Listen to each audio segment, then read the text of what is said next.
first of all, I want to talk about Eastern Europe, because actually Eastern Europe is disappearing, not off the map, but as an idea. There were 20 nations in the sway of the Soviet Union 30-odd years ago, but the ties that bind them have disappeared. And understanding the complex histories of this region, in my view, has never been more important because of, obviously, the war in Ukraine. So I'm delighted to be joined by the historian Jack Mikanowski. He's based at UC Berkeley in California. As you can probably guess from the surname, he has Polish heritage. He's here to discuss his new book called Goodbye Eastern Europe. Welcome to the show, Jack. Hi, thank you. It's great to be here. Right, slight pause there, slight panic, but you are with us. Now, this book, An Intimate History of a Divided Land, covers the whole sort of modern history of Eastern Europe, covers the Ottomans, the Habsburgs, the Russians. That's right. It actually goes even further back to the kind of very start of Eastern European history, which is when Christianity first appeared, Judaism first appeared, Islam first appeared about 1,000 years ago. So it's the whole recorded, written history of Eastern Europe in a kind of digestible format. And tell us what you mean by the idea that Eastern Europe is disappearing, because part of a lot about your book is also about the characteristics of Eastern Europe in the sense of not being as wealthy as Western Europe and being, if I can put it this way, slightly more spiritual, if I can put it that way. So there are things that unite, as it were, Eastern Europe, but you're saying, your thesis is this idea of Eastern Europe is now gone. I think it's disappearing.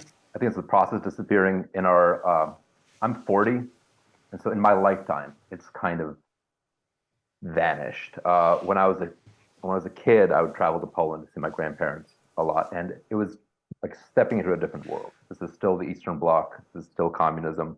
The moment you got off the airport, everything was different. There was no food in shops. There was lines for everything. The air was different, and that sense of difference has mostly vanished. Not everywhere, but across the region, that umbrella of Soviet power has dissuaded.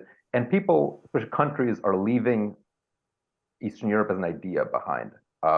They want to associate themselves with Central Europe, with the Nordic zone, with the Adriatic, anything but Eastern Europe. There's a stigma around it. There's a feeling of outdatedness. There's a feeling of flight to the West.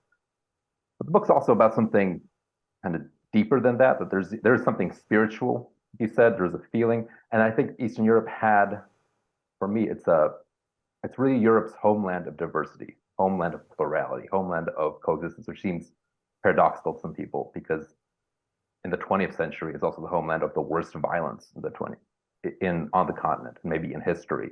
A lot of that because of that prior history of diversity, of plurality, of coexistence, of multiple religions, faiths, languages living side by side. And so the book is also about the history of that complex, multifarious world coming together and falling apart. And I also went traveling around the region for about a good part of the last 5 years, looking for traces of that in the present. Yeah, it is fascinating because, of course, the borders I'll continue to call it Eastern Europe for convenience sake, have been obviously extraordinarily fluid in the 20th century, in the sense that the borders of Western Europe have been pretty fixed for the last 400 or 500 years. And it is fascinating. So, and it is also interesting hearing you talk, thinking about the nuances. And, I'm obviously a Brit, pro-Europe, pro the European Union, and you see the different relationships that some of these countries have with the European Union. Hungary appears to be, I don't want to mischaracterize it, but, Hungary and Poland seem to be naturally kind of right-wing governments, kind of anti the European Union and quite authoritarian, whereas the Baltic states appear to be, despite having large Russian populations, democratic and very committed to the European ideal. I mean, do these ties that bind still exist between countries like Poland and the Baltic states? I mean, Poland, of course, stepped right up after the Russian invasion of Ukraine, partly again because of its antipathy towards Russia, to support the Ukrainians. I think that works in different ways. Hungary and Poland domestically like to be against the European Union. That's good domestic politics, good to posture. Internationally, they really benefit from being in the European Union. Yeah, absolutely. And most voters really know that, count on it. And so they play a double game of posturing against it, but being very happy to take subsidies and really relying on it, relying on the international market for labor and migration too. So it's a little bit of one foot in, one foot out, and one foot solidly in. They're not about to leave. The way the Ukrainian war rearranged relationships with the regions was really dramatic and quick, but it drew on old history. You know, Poland, we're familiar with this kind of smaller, very homogenous Catholic Poland.